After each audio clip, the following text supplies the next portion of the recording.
हाँ जी जी अपना अगला टॉपिक हैगा स्टैक।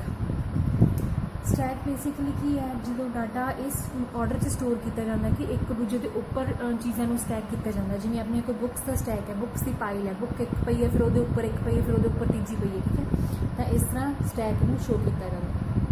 ठीक है, तो ये एक स्टैक है जिस की है अपना डाटा स्टोर किया। ठीक है, ये की last in first out order के डाटा स्टोर किया जाता है। मतलब कि पहला जोड़ा एलीमेंट आया होगा, ठीक है, सैकेंड नंबर पर जोड़ा भी एलीमेंट आया हो ये उपर रखा जाऊगा, थर्ड तो ये उपर रखा जाऊगा, फोर्थ के इस तरह ये उपर रखा जाऊगा। ठीक है, तो ये की है लास्ट इन सब तो बाद ये आया, तो जो आप चकना होगा तो सब तो पहला यही चक्या जाऊगा। ठीक है, तब आया सब तो बाद सी पर आउट सब तो पहला होया। ठीक है, तो केड़ा एल्गो फॉलो होंदा है ये लास्ट इन फस्ट आउट। ठीक है, ये बनाऊंगा स्टैक ऑफ प्लेट्स भी जिवें प्लेट्स पईयां काफ़ी। ठीक है, तो प्लेट्स दे विच की होगा सब तो एंड ते जिहड़ी प्लेट रखी गई सी वो सब तो पहला चक्की जाऊगी। ठीक है, तो last in first out algorithm ये फॉलो होगा। ये दो बेसिक ऑपरेशन होंगे, एक होंगे पुश, एक होंगे पॉप। पुश ऑपरेशन होंगे कि इंसर्ट करना, कोई नवा एलीमेंट इंसर्ट करना तो आप ये उपर इंसर्ट करांगे इत्थे। ठीक है, टॉप ते इंसर्ट होगा। ठीक है, तो पुश की होंगे जो नवा एलीमेंट इंसर्ट करना। ठीक है, अगर आप डिलीट करना तो डिलीट भी कितने होगा, टॉप वाला एलीमेंट ही सब तो पहला चक्या जाऊगा। ठीक है, तो डिलीशन भी कितने होगी ये टॉप की होगी। ठीक है, पुश मतलब इंसर्ट करना, पॉप मतलब डिलीट करना, दोनों की है सेम एंड पे होंगी। ठीक है, पुश भी इत्थे ही होगा एंड पॉप भी इस एंड तो होगा। ठीक है, तो पुश एंड पॉप दो ऑपरेशंस ने। ठीक है, एक ऑपरेशन हैगा पीक ऑपरेशन। पीक ऑपरेशन का की मतलब होता है कि return value of top most element, top से जो भी पिया होया है टॉप मोस्ट एलीमेंट की है रिटर्न करना। जो भी अपन पिया होया है जिहड़ा भी एलीमेंट टॉप पर पिया होया उन्होंने रिटर्न करने को आप कहांगे पीक ऑपरेशन का। ठीक है, तो आप एरे दे विच किवें रिप्रजेंट करना स्टैक में वो देखते हैं।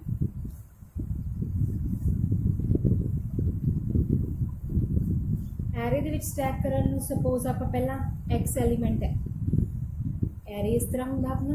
ठीक है, तो एक्स एलीमेंट इंसर्ट होया तो इत्थे होगा।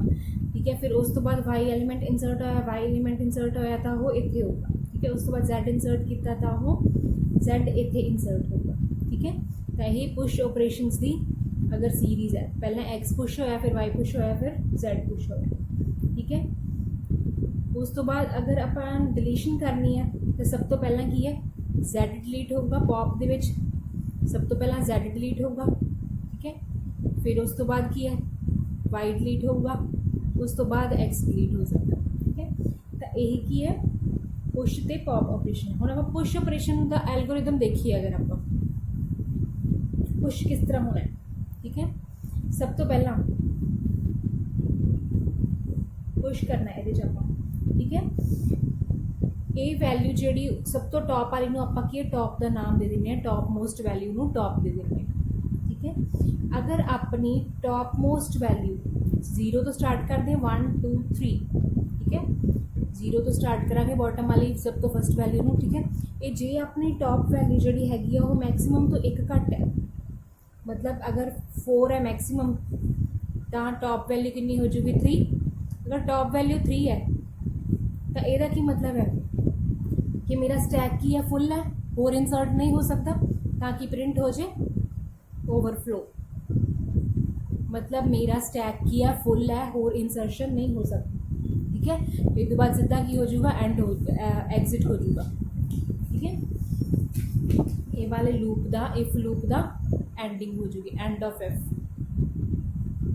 ठीक है, प्रिंट ओवरफ्लो ते गो टू स्टेप 4 स्टेप होगा अगे। ठीक है, सैकेंड स्टेप की होगा ये तो जे अपना जगह नहीं हैगी तो ओवरफ्लो प्रिंट हो जाएगा। ठीक है, अगर आप इंसर्ट जगह हैगी है तो फिर की करांगे set top is equal to top +1। मतलब इंसर्ट करना है, पहला टॉप 0 है एक्स तो हम टॉप कितना हो जाएगा 1 हो जाएगा। ठीक है, तो टॉप में आप एक प्लस कर देना। ठीक है, थर्ड स्टेप की होगा जोड़ा टॉप है स्टैक का टॉप की वैल्यू एक इंक्रीमेंट करती, स्टैक के टॉप से केड़ी पानी है वैल्यू जो तुसी इंसर्ट करनी है।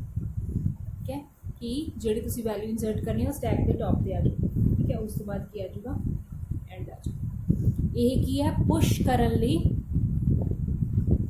ਐਲਗੋਰਿਦਮ। ठीक है, उस तो बाद आ जाता है अगर पॉप ऑपरेशन करना था। ठीक है, अगर पॉप करना था, अगर मैं डिलीट करना तो सीधा ऊपर लैके चक दिए डिलीट हो जाऊगा। टॉप की वैल्यू एक घटा दिए तो सीधा डिलीशन हो जाऊगी। ठीक है, तो वो पॉप की वैल्यू पॉप किवें होगा, पॉप का आप एल्गोरिथम देखते हैं। अगर मेरा स्टैक खाली है तो कुछ भी डिलीट नहीं कर सकते। ठीक है, तो if top is equal to null, मतलब मेरा स्टैक अगर खाली है तो की हो जाएगा अंडरफ्लो। ठीक है, अगर नहीं खाली तो फिर की होगा, सैट जेडे स्टैक के टॉप ते वैल्यू पई है वो किते स्टोर कर सकते हैं आप। जेडी वैल्यू डिलीट करना है उन्होंने किते आप स्टोर कर लिए, वैल्यू स्टोर कर लिए। ठीक है, उस तो बाद की कर दिए, टॉप की वैल्यू एक घटा दी है, टॉप की वैल्यू एक घटा दी तो मतलब अपने आप डायरैक्टली उड़ जूगा, और कुछ करने की लोड़ ही नहीं। ठीक है, तो एक ही हो जाएगा। तो पॉप के आप सीधा की करते हैं, जस्ट टॉप की वैल्यू एक घटा दें तो जो टॉप के एलीमेंट से उन्होंने पहले वैल्यू स्टोर करके फिर वो एक वैल्यू घटा दें। ठीक है, ये की हो जाएगा पॉप का एल्गोरिथम। उस तो बाद देखते हैं आप पीक का एल्गोरिथम। पीक की होंगे, टॉप मोस्ट एलीमेंट को रिटर्न करना, जो भी मेरे स्टैक के टॉप से पे उन्होंने रिटर्न करना। ठीक है, जे मेरा टॉप नल है तो मतलब कुछ भी नहीं है ना, तब की प्रिंट होवे, प्रिंट स्टैक एम्प्टी, कि स्टैक जो है वो एम्प्टी है। ठीक है, नहीं तो की है, return stack the top, stack they top ते जो भी एलीमेंट पिया होया उन्होंने रिटर्न कर दो। ठीक है, यही है अपना एल्गोरिथम। पीक करना की होंगे, रिटर्न करना होंगे जो टॉप के एलीमेंट पे है उन्होंने किमें लिखते हैं आप, स्टैक टॉप। ठीक है, तो जो स्टैक टॉप है उन्होंने रिटर्न। ठीक है, तो यह तीनों एल्गोरिथम ने पुश करने लिए, पॉप करने लिए, पीक करने। अगे राजे देखते हैं आप program array representation of a stack. ठीक है, आप hash include studio.h, conio.h, studio standard library.h header files लिया। ठीक है, उस तो बाद की है इंट स्टैक मैक्सिमम। ठीक है, मैक्स की वैल्यू आप 6 डिफाइन की है। ठीक है, एक स्टैक ले लिया एरे। ठीक है, एरे में इस तरह आप डिफाइन करते होंगे। ठीक है, उस तो बाद मीनू नाम का फंक्शन है, उस की डिफाइन किया आप मीनू दिता होया। ठीक है, कि अगर स्टैक ऑपरेशंस किहड़े-किहड़े कर सकते हैं आप, नंबर 1 ते पुश होवे, 2 ते पॉप होवे, 3 ते डिस्प्ले होवे, 4 ते क्विट होवे। उस तो बाद की आप चॉइस पुछते हैं, एंटर योर चॉइस। चॉइस पूछने लिए स्कैन एफ %d, क्योंकि इत्थे की एक करैक्टर डाटा टाइप लिया होया तो आप की है एंड करैक्टर एंटर करांगे। ठीक है, तो आप की है यूजर तो चॉइस पूछ रहे हैं। उस तो बाद राजे आप एक डिस्प्ले नाम का फंक्शन लिया।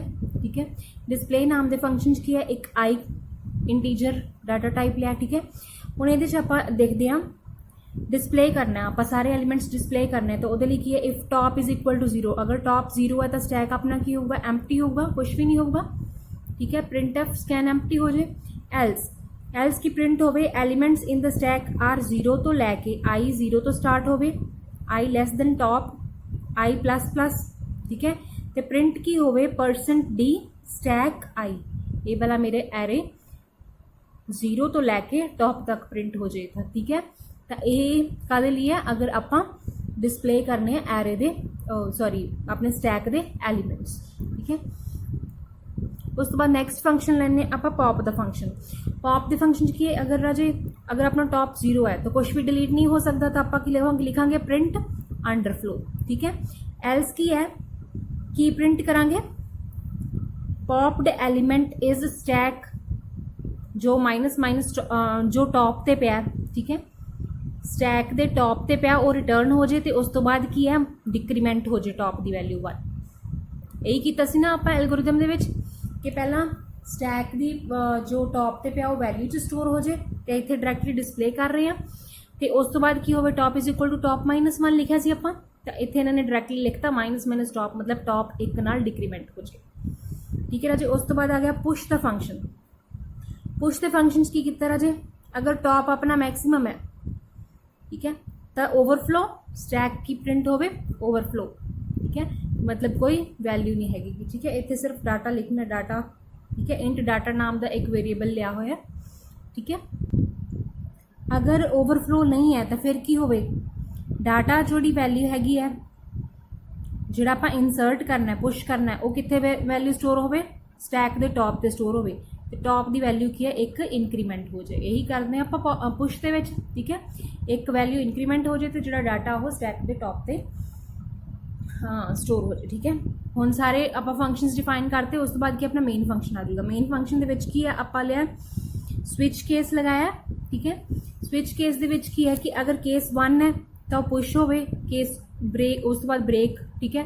केस 2 है तो पॉप होवे, केस 3 है तो डिस्प्ले होवे, केस 4 है तो एग्जिट होवे। उस तो बाद की अपना प्रोग्राम पूरा, ठीक है। तो दिस इज अगर आपां स्टैक नू रिप्रजेंट करना है प्रोग्राम दे विच।